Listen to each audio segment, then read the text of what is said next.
Ah oui, mais si l'achat-revente ça marche aussi bien, pourquoi tu fais de la formation? Au final, vous allez le voir, même quand vous allez développer bien votre activité, vous avez plein de temps libre, quoi. Première solution, lui prendre par le callback, dire tu vas fermer ta gueule, bam, et lui mettre une grosse taloche. Il faut savoir s'écraser, il faut savoir mettre son ego de côté parfois, et faire semblant de dire oui monsieur, oui madame, vous avez raison, oui machin truc, gna gna gna. Et salut à tous, ici Yoni le marchand de biens, je vous souhaite la bienvenue dans cette nouvelle vidéo. Si vous êtes des anciens de la chaîne, eh bien j'espère que vous avez la grosse forme. Et si vous êtes nouveau sur cette chaîne, je vous souhaite la bienvenue, je m'appelle Yoni, je suis marchand de biens sur la région lyonnaise et je dirige un organisme de formation certifié Calliope qui s'appelle la MDB Academy, dans lequel j'accompagne toutes les personnes qui veulent lancer une activité de marchand de biens à le faire en toute sécurité. Dans cette vidéo, je vais vous donner 7 problèmes que j'ai identifiés comme étant véritablement des problèmes majeurs dans l'activité d'achat-revente et en tout cas beaucoup de problèmes que rencontrent souvent des débutants dans l'activité de marchand de biens, dans l'activité d'achat-revente. Et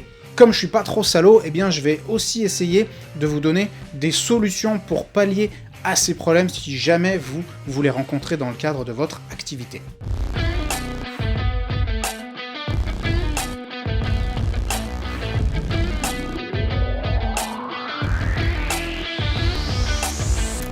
Donc le problème numéro 1 auquel les débutants souvent se frottent, même pas que les débutants, souvent des gens qui ont lancé une activité, c'est que on peut avoir parfois du mal à trouver des opérations. Et là, ça va dépendre un petit peu des secteurs, puisqu'il y a des secteurs forcément qui sont plus tendus que d'autres, des secteurs dans lesquels c'est plus compliqué. Je pense notamment aux grandes métropoles, donc si vous habitez Paris, Lyon, Toulouse, Strasbourg, excusez-moi les autres si je vous oublie, Marseille et compagnie, Lille, bien sûr, amis lillois, salut. Donc si vous êtes dans une grande métropole, dans un cœur de ville, c'est forcément plus compliqué parce que les marchés en ce moment sont hyper tendus, que c'est très compliqué, qu'il n'y a pas grand chose à vendre, qu'il y a énormément de concurrence, enfin notamment sur les petits biens. Donc ça peut être un petit peu compliqué de trouver des dossiers. Quelle solution on peut amener à ça? Bah déjà, la solution numéro 1, c'est de persévérer. Parce que vraiment, et ça c'est mon expérience, et franchement c'est vrai, c'est pas un secret de ouf, c'est de se dire que si on persévère, qu'on applique la bonne méthode, qu'on recherche avec une certaine assiduité, qu'on regarde régulièrement les annonces, et qu'on va faire des visites, et qu'on discute avec les agents IMO, et qu'on relance, et qu'on va, et qu'on regarde, et qu'on se creuse la tête, on finit toujours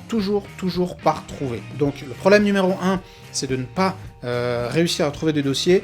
La solution la plus simple que je puisse vous donner, c'est tout simplement de persévérer et d'appliquer une bonne méthode de recherche, voilà, d'être assez méthodique, d'être assez régulier dans vos recherches, et vous finirez forcément par trouver. Le problème numéro 2 qui va souvent paralyser beaucoup de personnes qui aimeraient se lancer dans l'activité d'achat-revente, c'est de ne pas avoir de capital, ou alors d'avoir un capital limitant. Et là, ne vous dites pas « Non, mais moi j'ai du capital, ça ne me regarde pas ». Ça ne me concerne pas. Parce que ça vous concerne, ça me concerne même moi. Vous savez quoi? Ça concerne des gens qui sont lancés depuis des années et qui réalisent un certain chiffre d'affaires et qui ont déjà des capitaux propres qui sont très conséquents. Ça nous concerne tous. Parce que tous les professionnels de l'immobilier, à un moment donné, s'ils se bougent un peu le cul et qu'ils font des opérations, bien sûr, vont se retrouver limités par leurs capitaux propres, par leurs fonds propres. Le problème numéro 2, c'est ou d'être limité par ses capitaux existants, ou de ne pas avoir de capital. Et là, on est un peu tous dans le même sac, j'ai envie de vous dire, parce que qu'on ait zéro ou qu'on ait déjà une certaine somme, à un moment donné, on se retrouve limité par notre apport ou par nos capitaux propres. Et là, pas de panique, franchement, c'est un problème qui souvent paralyse énormément de personnes, mais franchement, c'est un des problèmes les plus simples à résoudre. Parce que là, j'ai fait pas mal de vidéos qui traitent de ce sujet, notamment, il y en a une qui s'appelle « L'argent est une ressource en quantité abondante », j'essaierai de vous mettre le lien dans la description. Peut-être que quand vous regardez votre compte en banque, vous vous dites « c'est la dèche », ou alors « il n'y a pas grand-chose », ou alors « c'est en quantité limitée, j'en ai pas autant que je voudrais », c'est ok, mais rappelez-vous qu'il faut avoir de l'argent pour faire des opérations de marchand de biens, il faut avoir de l'argent pour réussir, mais personne ne vous dit que cet argent doit nécessairement être à vous. Donc je ne vais pas refaire un quart d'heure d'explication là-dessus, mais franchement, trouver de l'argent, c'est hyper facile. Le problème, c'est que souvent les gens mettent la charrue avant les bœufs et qu'ils vont faire le tour des investisseurs potentiels ou des banques avant même d'avoir quelque chose à leur proposer. Et si demain vous venez me voir et que vous me dites « Yoni, est-ce que tu t'associes avec moi si jamais je trouve une opération ?» Je vais vous dire « Je sais pas, j'en sais rien ». Probablement pas, enfin je sais pas. Par contre, si vous venez me voir demain et que vous me dites « Yoni, j'ai une opération, 300 000 €, elle crache 150 000 € de marge, tu me prêtes l'argent, on fait moite-moite sur les bénéfices », je vais te dire « Mais oui, tout à fait, on va complètement faire ça ». Et que ce soit moi, ou une banque, ou un investisseur privé, ou votre grand-mère qui a des ronds, c'est pareil. Si vous avez quelque chose de concret à proposer, ça sera beaucoup plus facile d'obtenir un oui que si vous dites « Je vais me lancer dans une activité de marchand de biens, tu veux bien me prêter de l'argent ?» La plupart des gens vont vous dire non, parce que pourquoi ils vous diraient oui. Mais si vous leur expliquez concrètement ce qu'ils ont à gagner, vous leur dites « Ça y est, j'ai un dossier, j'ai quelque chose à te proposer, et c'est ça que tu peux gagner en me prêtant des ronds, je vous le garantis, vous allez le trouver l'argent, et ça sera plus un problème. »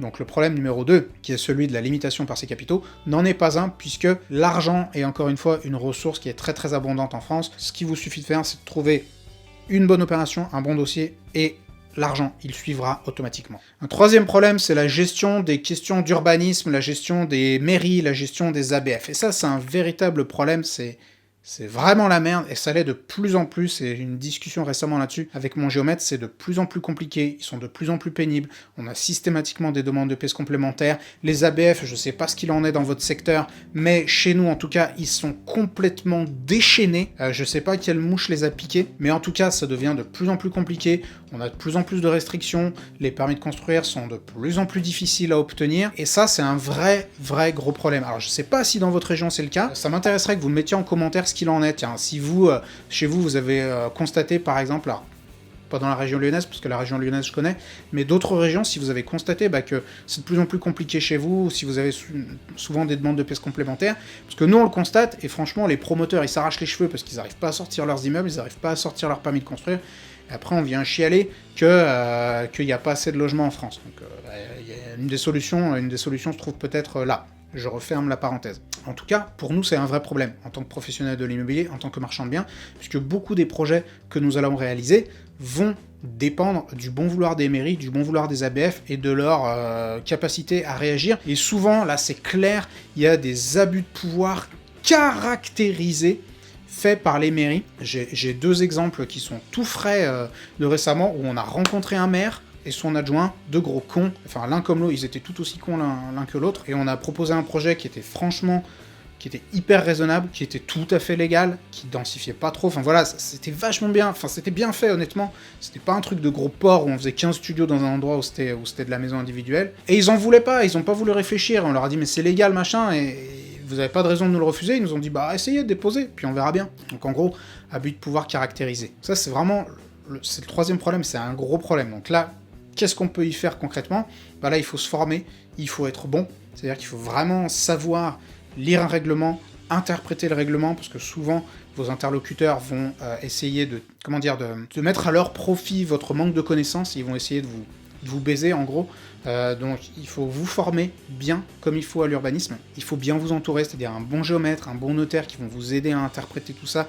Ils vont vous aider aussi à défendre vos dossiers. Et en tout dernier recours, il faut vraiment être patient, il faut vraiment être pédagogue quand vous allez rencontrer ces interlocuteurs, parce que franchement, je vous le dis des fois, on a envie de leur en retourner une. C'est vraiment compliqué, donc il faut être patient et il faut savoir avaler les couleurs. Donc ça, c'était le problème numéro 3, la gestion des mairies, des ABF et de toutes les collectivités de façon générale. Le 4e problème qui va paralyser pas mal de débutants notamment, c'est la notion de flou fiscal. La fiscalité du marchand de biens, je sais que c'est quelque chose qui traumatise énormément de personnes et qui en paralyse beaucoup. Les notions de TVA, les notions de RSI, de trucs comme ça, et est-ce qu'on fait la SARL ou la SAS, et la TVA sur marge ou la TVA intégrale. Franchement, ces questions sont pas si compliquées. C'est vrai qu'il y a un certain flou qui existe autour de quelques questions. Mais là-dessus, je voudrais vous rassurer, vraiment de tous les problèmes, c'est celui qui est le plus facile à résoudre, parce que vous verrez vite que c'est un problème qui n'en est pas un. En fait, déjà, vous pouvez apprendre. Donc si vous vous formez, que ce soit ma formation ou celle de quelqu'un d'autre, je m'en fous, mais que vous appreniez les choses un peu sérieusement, vous allez vite vous rendre compte, si votre formateur est sérieux et que sa méthode, elle est un petit peu complète, qu'au final, la fiscalité du marchand de biens, elle est vraiment pas si compliquée. Je l'ai déjà dit dans d'autres vidéos, mais je le répète ici encore, nous, dans notre activité de marchand de biens, les notions de fiscalité, ça occupe peut-être 1 ou 2% de notre espace de réflexion, on va dire. Donc la solution immédiate que vous pouvez appliquer pour ces notions de flou fiscal, c'est déjà de vous former et de suivre une formation qui tienne un petit peu la route au niveau fiscalité. Deuxièmement, de très bien vous entourer, donc là je pense à un expert comptable qui s'y connaisse en marchand de biens, et aussi un notaire qui va pouvoir vous tenir au courant des jurisprudences, des choses comme ça, et donc aussi de vous aider à ne pas faire d'erreur. Et au final, dites-vous que même si vous faites une erreur, les enjeux sont pas si terribles. Au pire, vous faites une erreur, il faut déjà que le fisc vous contrôle. Si le fisc vous contrôle, vous prouvez que vous êtes de bonne foi. Si vous prouvez que vous êtes de bonne foi, vous ne serez pas dans le cas du délit. Donc au pire, vous devrez régulariser, etc. Mais si vous payez un petit peu d'impôts, ça veut dire que vous aurez gagné de l'argent. Donc au final, dites-vous que le pire qui puisse vous arriver, c'est qu'on vous contrôle. Déjà, ça arrive en moyenne une fois toutes les 15 ans en France. Ensuite, qu'on vous trouve une connerie, qu'on prouve que vous ayez été de mauvaise foi, etc. Donc quand même, les chances qu'il vous arrive quelque chose de terrible au niveau fiscalité sont assez limitées. Donc je veux là-dessus vous rassurer, certes c'est un problème, le flou fiscal qui existe sur certaines questions, mais au final ça reste marginal et il ne faut pas que ça vous empêche de passer à l'action. Le cinquième gros problème, on va dire, c'est une forme de risque, c'est la possibilité, on va dire, de perdre de l'argent. C'est-à-dire de se lancer dans un truc foireux et de se rétamer complètement et de se mettre dans la merde à vie, c'est-à-dire de perdre, je sais pas, 50 000 euros par exemple, on se lance sur une opération et puis au final on fait n'importe quoi et on perd une grosse somme d'argent et quand on part de pas beaucoup, quand on a 0 ou un tout petit peu de capital, et qu'on perd tout son capital ou alors qu'on commence sa vie avec une dette, ça peut être un désastre financier. Et ça, je comprends que ce soit un problème qui paralyse énormément de personnes et qui fasse très très peur. Et là-dessus, j'ai envie de vous dire que moi-même, quand je me suis lancé, il est clair que j'avais super peur. Quand on a fait notre première opération un peu grosse, une opération, il y avait 600 000 euros de budget et pas mal de travaux de rénovation et autres, franchement, j'étais pas rassuré, j'avais peur, et je me suis dit, mais qu'est-ce qui va se passer si jamais on se vautre? Aujourd'hui, c'est une peur que je n'ai plus du tout, et je vais vous expliquer pourquoi. Parce que je me suis rendu compte, avec les opérations, que quand on trouve une opération qui est correcte, même pas une opération excellente, mais une opération qui est correcte, qui tourne à peu près sur le papier, qu'on fait les choses de manière à peu près sérieuse, qu'on applique une certaine méthode, eh bien c'est absolument impossible de perdre de l'argent. Et c'est ce que je me suis évertué à créer dans mes programmes de formation, c'est une méthode qui vous garantisse, qui garantisse aux participants, en tout cas, de ne pas perdre d'argent si jamais ils l'appliquent. Alors c'est pas une méthode miracle, c'est tout simple, et je peux vous donner les clés, c'est tout simplement, il faut s'entourer des bons professionnels, avoir un bon notaire qui va insérer les clauses, les conditions suspensives qui vont bien, qui vont vous protéger et qui vont faire en sorte que le risque que vous allez prendre soit extrêmement limité. Donc je comprends, quand on débute, quand on hésite, qu'on se dise « putain, il y a des gros montants en jeu, et si je me vautre, ça va faire très très mal ». Et vous avez raison, et c'est la raison pour laquelle il faut être extrêmement prudent. Mais la bonne nouvelle, c'est que franchement, l'immobilier, c'est magique pour ça, et surtout l'activité d'achat-revente, c'est qu'en fait, il existe un arsenal d'outils à notre disposition qui vont faire que, en fait, on prend quasiment aucun risque. Alors, de temps en temps, il est possible que vous perdiez un petit peu d'argent. Ça va vous arriver. Ça m'est arrivé, je l'ai partagé sur une vidéo où on s'était lancé sur un projet de rénovation d'un gros immeuble. Au final, il n'y avait pas la surface qui était annoncée, on a perdu 8000 balles de géomètre et d'études et en compagnie. Dans la masse, ce sont des petites sommes. Ça va vous arriver, et ça, vous voulez que je vous dise, c'est l'entrepreneuriat. Moi, dans mon organisme de formation, de l'argent, j'en ai déjà perdu, parce que j'ai investi dans des projets qui au final n'ont pas abouti. Je connais plein de gens qui ont lancé des business, des entreprises, des trucs. Ça marche pas toujours, et pour vous, ce sera pareil.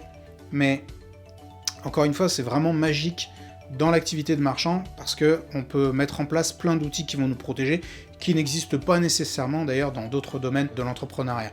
Donc le risque de perdre de l'argent, je le comprends, cette peur-là, vraiment je la comprends pour l'avoir vécu. Par contre, je veux vous rassurer, si vous faites les choses comme il faut, vos chances de perdre de l'argent sont quasiment nulles. Un autre problème auquel vous allez devoir faire face dans l'immobilier, dans l'achat-revente plus particulièrement, c'est le temps long. Ce sont les délais. Et là, ça me renvoie un petit peu au point sur l'urbanisme, c'est le deuxième ou troisième point sur l'urbanisme, c'est que souvent dans l'activité de marchand de biens, on a des temps morts. C'est-à-dire, ça peut être des temps d'instruction, ça peut être des temps où les travaux sont faits, ou alors vous faites les travaux, maintenant c'est, je sais pas, vous êtes au mois de décembre, et la dalle, elle va prendre, je sais pas, 3 semaines à sécher ou une connerie comme ça va être super long, il faut attendre, et c'est long. Et parfois c'est très long. Parce que parfois vous avez des instructions de permis de construire qui sont longues, vous êtes en périmètre ABF, donc ça vous rallonge encore les délais. Et une fois que vous avez obtenu votre permis, il y a les délais de recours, et c'est encore long, et ça fait chier, et il faut attendre. Mais c'est comme ça. Et ça fait partie du job. Et au début, justement, c'est bien si vous avez l'intention de, par exemple, je sais pas si vous voulez faire de l'achat-revente, votre activité principale, si vous voulez le faire en complément d'une autre activité, mais au tout début, c'est bien de lancer ça en complément d'une autre activité, et puis à partir du moment où vous avez lancé la machine, après que vous commencez à enchaîner 2-3 opérations, c'est à le faire à plein temps. Et moi, il y a plein de gens qui me demandaient ah oui, mais si l'achat-revente, ça marche aussi bien, pourquoi tu fais de la formation? Au final, nous, même avec l'activité qu'on a, on est à 2, donc ça, on se répartit un peu plus le job, mais on est à 2, ça laisse pas mal de temps libre. Vous allez le voir, même quand vous allez développer bien votre activité, vous avez plein de temps libre, quoi, parce que à un moment donné, quand le permis de construire il est en instruction, bah il est en instruction, quoi, vous avez rien à faire, enfin, vous pouvez monter, descendre, ça changera rien. Donc ce qui peut être pas mal, en parallèle, c'est de développer une activité. Donc ça, c'est le 6e problème, j'ai envie de vous dire, de l'achat-revente, c'est que c'est du temps long, c'est qu'il y a des délais, il y a beaucoup de temps d'attente, donc ce qui est pas mal, c'est de faire autre chose en attendant. Donc si vous avez une famille, c'est super, vous pouvez vous y consacrer. Si vous avez un hobby, c'est génial, vous pouvez aussi le développer. Et puis si vous avez rien de tout ça, et vous avez envie de rien foutre et de regarder Netflix toute la journée, vous pouvez le faire aussi, et ça c'est plutôt cool. Enfin, le 7e problème avec l'achat-revente, c'est la gestion humaine. Alors, comme vous le savez, si vous suivez ma chaîne, je considère beaucoup le business de façon générale, et l'immobilier en particulier, comme une aventure humaine et qui se fait vraiment en collaboration avec d'autres humains. Ça peut être un avantage, mais dans beaucoup de situations, ça peut aussi être un inconvénient. Parce qu'il faut gérer l'humain, et l'humain, comme vous le savez, c'est une créature qui souvent est influencée par ses émotions. Contrairement à ce qu'on veut bien croire, ce sont souvent nos émotions qui vont dicter beaucoup de nos réactions, de nos comportements, et vous allez devoir être en interaction avec énormément d'humains dans votre métier. Il y a des histoires d'ego, il y a des histoires d'émotions, il y a des histoires d'argent, et tout ça crée un espèce de cocktail explosif qui fait que les gens que vous allez rencontrer souvent sont sous une certaine tension, sont sous une certaine pression. Donc vous avez des acquéreurs qui font dans leur froc parce qu'ils vont pas pouvoir déménager à temps. Vous avez des vendeurs qui font dans leur froc parce qu'ils pensent qu'ils vont pas toucher leur argent à temps. Vous avez une mairie qui vous emmerde. Vous avez un adjoint à l'urbanisme qui vient de se faire gueuler dessus par le maire. Vous avez un notaire en face qui est incompétent. Et là, maintenant, il faut en faire votre affaire. Tout ça, je vous l'annonce, ça va vous arriver. Et parfois, tout en même temps sur les mêmes dossiers. Et là, c'est vraiment le bordel. Alors, bien sûr, je vous souhaite pas que ça vous arrive, et la plupart du temps, les problèmes sont quand même isolés, mais parfois, on se paye tous les problèmes en même temps. Hein, clairement, ça arrive sur certains dossiers. Ça m'est arrivé sur un dossier dont je vous parlerai un jour, mais en tout cas, c'est un dossier dont je parle dans les formations en présentiel, parce qu'il est plutôt croustillant. J'en parle pas maintenant, parce qu'il y en a pour 3 quarts d'heure si je me lance, donc je me lance pas. Mais en tout cas, tout ça pour dire qu'il faut gérer l'humain. Et ça, c'est un vrai problème. C'est la raison pour laquelle il faut, si vous voulez vous lancer dans l'activité d'achat-revente, l'activité de marchand de biens, que vous en ayez une pleine connaissance et une pleine conscience et que vous soyez prêt à avaler des couleuvres. Et là, j'ai un exemple qui est vraiment tout frais. Il y a quelques jours, la semaine dernière, j'ai eu une embrouille avec un voisin sur une opération. Le mec a gueulé comme un veau, enfin... Le gars est vraiment possédé, quoi. Enfin, un truc de fou. Et j'avais vraiment 2 solutions. Et vraiment, en fait, 3. Parce que... Je viens d'avoir une 3e solution en tête. Première solution, lui prendre par le callback, dire tu vas fermer ta gueule, bam, et lui mettre une grosse taloche. Et ça, je peux vous dire que j'en ai vraiment eu une forte envie. Mais j'ai vite écarté cette solution parce que je me suis dit que dans le long terme, elle serait pas très constructive. La 2e solution serait plus d'y aller en frontal et de lui rentrer dans l'un, de lui faire entendre qu'en fait, il avait pas raison. Lui, il avait certaines prétentions, en fait, si vous voulez. Il était persuadé d'avoir raison. Et j'aurais pas pu le faire descendre, quoi, de son cocotier. Quoi. Mais moi, je suis une personne, à la base, je suis beaucoup dans le débat. Donc j'aime beaucoup débattre, j'aime beaucoup argumenter, et j'aime bien prouver à l'autre qu'il a tort. Quand j'étais jeune, c'était mon sport favori. Je me suis vite rendu compte que ça servait pas à grand-chose. Et donc là, si vous voulez, je me suis dit... En fait, ce mec-là, j'ai juste besoin qu'il me signe un paplard pour que je puisse faire mes travaux, pour que je puisse continuer mon chantier tranquille. Et si je lui mets le nez dans le caca et que je lui montre qu'en fait, il a tort, ça va pas m'avancer plus.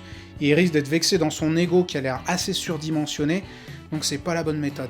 Et donc j'ai adopté la 3e stratégie que j'avais en tête, qui était en fait de lui dire « Monsieur, vous avez parfaitement raison, j'aurais dû faire ceci, cela, j'ai eu tort et je m'en excuse. » Et je peux vous dire que au moment où j'ai fait ça, ça a été pour moi à peu près aussi plaisant que d'avaler un sandwich à la merde.